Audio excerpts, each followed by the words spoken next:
Rusia telah memuat rudal balistik antar benua, ICBM, yang dilengkapi dengan kendaraan luncur hipersonik berkemampuan nuklir ke dalam silo peluncuran.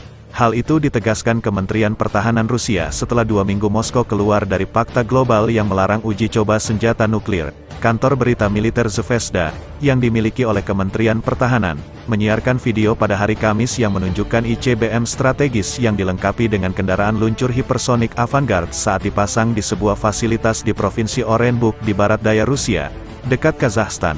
Saat mendekati sasarannya, kendaraan luncur Avangard terpisah dari roket dan mampu bermanuver secara tajam di luar lintasan roket dengan kecepatan hipersonik hingga 27 kali kecepatan suara, 34.000 km per jam. Video tersebut menunjukkan ICBM diangkut ke silo peluncuran sebelum secara bertahap diangkat ke posisi vertikal dan kemudian diturunkan ke dalam poros. Pada tahun 2019, Moskow memasang rudal pertama yang dilengkapi Avangard di fasilitas Orenburg yang sama. Militer Rusia mengatakan senjata strategis tersebut tidak mungkin dicegat oleh sistem pertahanan rudal. Rusia menganggapnya sebagai kunci untuk mempertahankan status quo nuklir yang menjamin kehancuran bersama. Kremlin mengatakan penarikan diri Washington pada tahun 2002 dari perjanjian ABM tidak memberikan pilihan bagi Rusia selain mulai mengembangkan senjata hipersonik. Pada tanggal 2 November Presiden Rusia Vladimir Putin secara resmi menandatangani Undang-Undang Penarikan Ratifikasi Perjanjian Larangan Uji Coba Nuklir Komprehensif, CTBT,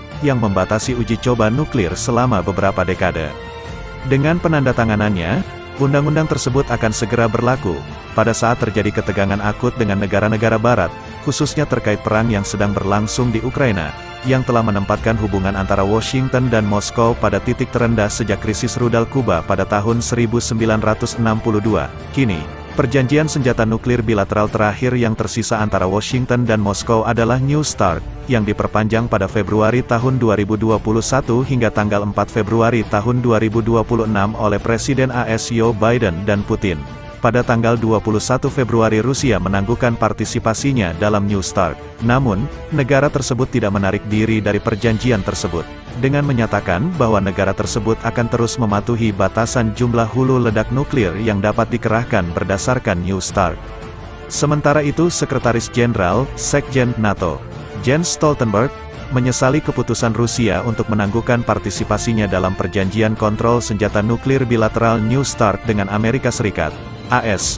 Ia pun mendesak Moskow untuk mempertimbangkannya kembali. Selama konferensi pers bersama dengan Menteri Luar Negeri Ukraina Dmytro Kuleba dan Kepala Kebijakan Luar Negeri Uni Eropa Josep Borrell yang diadakan tak lama setelah Presiden Vladimir Putin menyampaikan peringatan ke Barat atas Ukraina, Stoltenberg mengatakan Rusia adalah agresor. Presiden Putin yang memulai perang penaklukan kekaisaran ini. Seperti yang dijelaskan Putin hari ini, dia sedang mempersiapkan lebih banyak perang.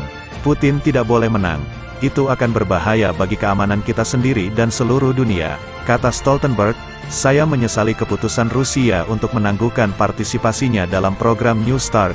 Ia menambahkan seperti dilansir dari Reuters, Selasa, tanggal 21 Februari tahun 2023.